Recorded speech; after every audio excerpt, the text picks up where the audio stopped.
পবিত্র মাহে রবিউল আউয়াল মাস চলতেছে, রহমাতুল লিল আলামিন, আখিরি নবী, সর্বশ্রেষ্ঠ নবী, নবী ও রসুলদের মাথার মুকুট, আল্লাহর পেয়ারা হাবিব এই মাহে রবিউল আউয়াল মাসে তিনি জন্মগ্রহণ করেছেন, আগমন করেছেন। এই মাসে যদি কোনো নারী পুরুষ আল্লাহকে রাজি খুশি করার জন্যে, আল্লাহ তাআলাকে সন্তুষ্টি করার জন্যে 6টি আমল যদি করতে পারে, আল্লাহ তাআলা সকল সমস্যার সমাধান করে দিবেন। আল্লাহ তাআলা কবিরা সগীরা ছোট বড় যত গুনাহ আছে সব গুনাহগুলো আল্লাহ তাআলা মাফ করে দিবেন, সকল হাজত আল্লাহ তাআলা পূরণ করে দিবেন যদি আপনি চাওয়ার মতো চাইতে পারেন। আর এই 6টি আমল যদি আল্লাহকে রাজি খুশি করার জন্য যদি করতে পারেন। 1 নাম্বার হলো, আপনারা যদি দৈনিক 5 ওয়াক্ত নামাজ যদি যথা সময়ে আদায় করেন, 5 ওয়াক্ত নামাজ সঠিক সময়ে যথা সময়ে নামাজটি আদায় করতে হবে। 5 ওয়াক্ত নামাজ পড়া প্রত্যেক নারী পুরুষের উপর ফরজ করেছেন আল্লাহ তাআলা। নবীজি সাল্লাল্লাহু আলাইহি ওয়াসাল্লাম মিরাজ থেকে 50 ওয়াক্ত নামাজ নিয়ে এসেছেন। নামাজগুলা কমিয়ে কমিয়ে 5 ওয়াক্ত পর্যন্ত আনা হলো।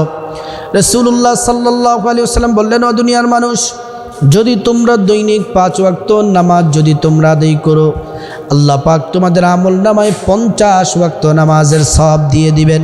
সুবহানাল্লাহ। যদি 5 ওয়াক্ত নামাজ যদি পড়তে পারেন, আল্লাহ পাক রব্বুল আলামিন কোরআন আল কারীমে বলছেন, ইন্নাস সালাতা কানাত আলাল মুমিনিনা কিতাবাম মাওকুতা। আল্লাহ পাক রব্বুল আলামিন বললেন, ও দুনিয়ার মানুষ শোনো, যথাসময় নির্দিষ্ট সময়ে তোমরা সালাত আদায় করো। পুরুষ যারা আছেন জামাতে নামাজ আদায় করবেন মসজিদে, আমার মহিলা মা বোনেরা আজানের সাথে সাথে নামাজ আদায় করে নেবেন। সুবহানাল্লাহ। আল্লাহর রাসূল সাহাবীদেরকে বললেন, সাহাবীরা শোনো, যদি তোমাদের বাড়ির সামনে যদি একটি নদী অথবা পুকুর যদি থাকে, দৈনিক 5 বার গোসল করলে শরীরের মধ্যে কোনো ময়লা থাকবে কিনা? সাহাবীরা বললেন, ইয়া রাসূলুল্লাহ, ইয়া হাবিবাল্লাহ, একবার গোসল করলেই তো শরীরের মধ্যে ময়লা থাকে না, 5 বার গোসল করলে শরীরের মধ্যে ময়লা থাকার কোনো সম্ভাবনা নাই। আল্লাহ রাসূল বললেন, যদি দৈনিক 5 ওয়াক্ত নামাজ যদি কেউ আদায় করে, আল্লাহ পাক তার জীবনের সব গুনাহগুলা আল্লাহ তাআলা মুছে পরিষ্কার করে গুনাহ খাতা পরিষ্কার করে দেন। সুবহানাল্লাহ। কোনো গুনাহ তার আমল নামার মধ্যে থাকবে না। 1 নম্বর আমল, পবিত্র মাহে রবিউল আউয়াল মাসে রহমাতুল লিল আলামিনের জন্ম মোবারকের মাসে প্রতিজ্ঞা করতে হবে 5 ওয়াক্ত নামাজ আপনাকে যথা সময়ে পড়তে হবে। ফজর, জোহর, আসর, মাগরিব, এশা সঠিক সময়ে পড়তে হবে। 2 নাম্বার হচ্ছে তাহাজ্জুদের নামাজ পড়তে হবে।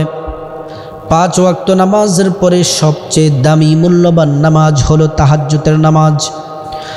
আল্লাহ তাআলা কোরআনের মধ্যে বলছেন, ওয়া মিনাল লাইলি ফাতাহাজ্জাত বিহি নাফিলাতাল লাক আসা আন ইয়াবআসাকা রাব্বুকা মাকামান মাহমুদা। আল্লাহ তাআলা বলছেন, হাবিব আপনি তাহাজ্জুদের নামাজ পড়ুন।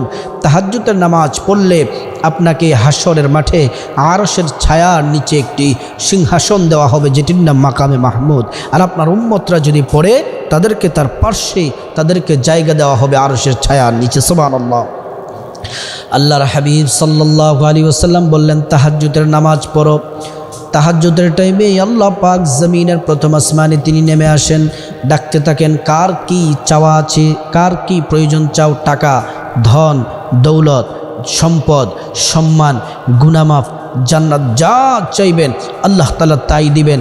আল্লাহ রাসূল বললেন, পৃথিবীর প্রত্যেকটা মানুষের যত চাওয়া আছে সবার সব চাওয়া যদি আল্লাহ পূরণ করে দেন, আল্লাহর ধনভাণ্ডার থেকে কিঞ্চিত পরিমাণ, সামান্য পরিমাণ ধনভাণ্ডারও কমবে না। কারণ আল্লাহ তাআলা সবার সব কিছু পূরণ করতে আল্লাহ পছন্দ করেন, কিন্তু চাওয়ার মতো চাইতে হবে, ঈমান থাকতে হবে, আল্লাহর প্রতি অগাধ বিশ্বাস থাকতে হবে। প্রিয় দিনদার ইমানদার মুসলিম ভাই বোনেরা জন্য তাহাজ্জুদের নামাজ 2 নাম্বার। 3 নাম্বার হচ্ছে বেশি বেশি কোরআন পড়তে হবে। যেহেতু রাসূলুল্লাহ সাল্লাল্লাহু আলাইহি ওয়াসাল্লামের উপরে কোরআন নাজিল হয়েছে, এই কোরআন আল্লাহর হাবিব সাল্লাল্লাহু আলাইহি ওয়াসাল্লামের উপরে 23 বছরে কোরআনটি নাজিল হয়েছে। হাদিসের মধ্যে পাওয়া যায়, আল্লাহর রাসূল বললেন, আসমান জমিন সৃষ্টির 2000 বছর আগে আল্লাহ কোরআনটি লিপিবদ্ধ করেছেন। সুবহানাল্লাহি ওয়া বিহামদি। এজন্য প্রিয় দিনদার ইমানদার ভাইয়ারা, মুসলিম আমার মা বোনেরা, কোরআন বেশি বেশি পড়বেন এই রবিউল আউয়াল মাসে। ফজরের পরে সূরা ইয়াসিন তেলাওয়াত করবেন, জোহরের নামাজ পড়ে সূরাতুল ফাতহা তেলাওয়াত করবেন, আসরের নামাজের পরে সূরাতুন নাবা তেলাওয়াত করবেন, মাগরিবের নামাজের পরে সূরাতুল ওয়াকিয়া তেলাওয়াত করবেন, এশারের নামাজের পরে সূরাতুল মুলুক তেলাওয়াত করবেন। আল্লাহ রাসূল বললেন, যাদের কোরআনের সাথে যাদের সম্পর্ক থাকে, কোরআন কবরে তার বন্ধু হয়ে পাশে থাকবে, হাসরের মাঠে আল্লাহর কাছে সুপারিশ করে ওই কোরআন তেলাওয়াত করা বান্দাবান্দিকে জান্নাতে পৌঁছে দিবে। সুবহানাল্লাহ। 4 নাম্বার হচ্ছে যেই আমলটি করবেন, যেহেতু রাসূল করিম সাল্লাল্লাহু আলাইহি ওয়াসাল্লাম এই দুনিয়াতে তাশরীফ এনেছেন, রাহমাতুল লিল আলামিন দুনিয়াতে আগমন করেছেন, এই আগমনের মাসে বেশি বেশি নবীর প্রতি দুরূদ পড়বেন। দুরূদ ইব্রাহিম পড়লেও পারেন এবং ছোট্ট দুরূদ সাল্লাল্লাহু আলাইহি ওয়াসাল্লাম পড়লেও পারেন, অথবা যে কোনো দুরূদ আপনি পারেন সেটি পড়লে পারেন। আল্লাহর হাবিব দুনিয়ার মধ্যে তাশরীফ এনেছেন। আল্লাহর হাবিবের আম্মা জান বললেন, যখন আমার সন্তান দুনিয়ার মধ্যে তাশরীফ এনেছে, দুনিয়ার অন্যান্য নারীদের মতো আমার পেট বড় হয় নাই, আমার খাওয়া দাওয়া ঘুমের কোনো পরিবর্তন হয় নাই, আমার পেটের মধ্যে রহমাতুল লিল আলামিন আছে, আমি বুঝতেই পারি না। সুবহানাল্লাহি ওয়া বিহামদি। নবীজি যখন দুনিয়ার মধ্যে তাশরীফ এনেছেন, আমরা উলঙ্গ হয়ে আসি, আল্লাহ রসুল জান্নাতি পোশাক পরে এসেছেন। সুবহানাল্লাহি ওয়া বিহামদি। আমরা দুনিয়াতে আসার পরে 7-8 বছরের সময় খাতনা করানো হয়, মুসলমানি করানো হয়। নবীজি মুসলমানি করা অবস্থায় দুনিয়াতে তাশরীফ এনেছেন। সুবহানাল্লাহি ওয়া বিহামদি। আল্লাহ রাসূল সাল্লাল্লাহু আলাইহি ওয়াসাল্লাম তিনি যখন দুনিয়ার মধ্যে তাশরীফ আনলেন, তাশরীফ আনার সাথে সাথে দুনিয়া আলোকিত হয়ে গেছে। সুবহানাল্লাহ। আম্মা জান আমিনার ঘরটা নূরে আলোকিত হয়ে গেছে। আমাদের খেলার সাথী হয় চাচাতো ভাই, জ্যাঠাতো ভাই, মা বাবা, তারা আমাদের খেলার সঙ্গী হয়। আল্লাহ রাসূলের খেলার সঙ্গী হলেন জিবরাইল এবং আসমানের চাঁদ। সুবহানাল্লাহি ওয়া বিহামদি। এজন্য এই মাস নবীজির জন্ম মুবারকের মাস। রাসূল পাক সাল্লাল্লাহু আলাইহি ওয়াসাল্লামের উপর বেশি বেশি দুরূদ পড়তে হবে। আল্লাহ নিজে নবীর প্রতি দুরূদ পড়েন। আল্লাহ কোরআনে বলছেন, ইন্নাল্লাহা ওয়া মালাইকাতাহু ইউসাল্লুনা আলান নবী।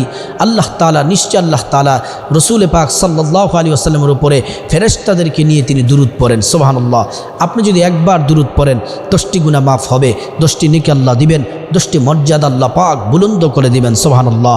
হাদিসের মধ্যে আরও এসেছে, কেউ যদি সকালে 10 বার দুরূদ পড়ে, বিকেলে 10 বার দুরূদ পড়ে, ওয়াজাবাত লাহু শাফাআতি, আল্লাহ পাক রব্বুল আলামিন সাথে সাথে দয়াময় আল্লাহ তাআলা তাকে, আল্লাহ পাক রব্বুল আলামিন নবীজির মাধ্যমে, নবীজি তাকে সুপারিশ করে আল্লাহর জান্নাতে পৌঁছে দিবেন। সুবহানাল্লাহি ওয়া বিহামদি। যদি সকালে 10 বার, বিকেলে যদি 10 বার যদি রাসূলুল্লাহ সাল্লাল্লাহু আলাইহি ওয়াসাল্লামের প্রতি যদি দুরূদ পড়তে পারেন, আল্লাহর হাবিব সাল্লাল্লাহু আলাইহি ওয়াসাল্লাম আরও বলেন, আপনি যদি রাসূল পাক সাল্লাল্লাহু আলাইহি ওয়াসাল্লামের প্রতি যদি দুরূদ পড়েন একবার, তাহলে আপনার নাম, বাবার নাম, দাদার নাম রাসূল পাক সাল্লাল্লাহু আলাইহি ওয়াসাল্লামের কাছে পৌঁছে দেওয়া হয়। নবীজি দেখে চিনে ফেলেন আপনাকে, আল্লাহর কাছে আপনার জন্য দোয়া করতে থাকেন। সুবহানাল্লাহি ওয়া বিহামদিহি। প্রিয় দিনদার ইমানদার মুসলিম ভাই বোনেরা, 5 নম্বর যেই দোয়া, যে আমল, সেটা হচ্ছে ইস্তিগফার পড়বেন। ইস্তিগফার বেশি বেশি পড়বেন। হাঁটতে, চলতে, উঠতে, বসতে ইস্তিগফার পড়বেন। আস্তাগফিরুল্লাহ, আস্তাগফিরুল্লাহ, আস্তাগফিরুল্লাহ। আল্লাহ রাসূল বললেন, মান লাজিমাল ইস্তিগফার জাআলাল্লাহু লাহু মিন কুল্লি যিকিম মাখরাজা। যে ব্যক্তি ইস্তিগফার বেশি বেশি পড়লো, আঠার মতো ইস্তিগফারের সাথে লেগে থাকলো, আল্লাহ তাআলা তাকে, আল্লাহ পাক রব্বুল আলামিন সকল পেরেশানি থেকে হেফাজত করবেন, গায়বী রিজিক দিবেন। সবচেয়ে সেরা যে পুরস্কার আল্লাহ কোরআনে বলছেন, ফাকুল তুস্তাগফিরু রাব্বাকুম ইন্নাহু কানা গফফারা। আল্লাহ তাআলা তার জীবন যৌবনের সব গুনাহগুলো আল্লাহ তাআলা মাফ করে দিবেন। সুবহানাল্লাহি বিহামদি।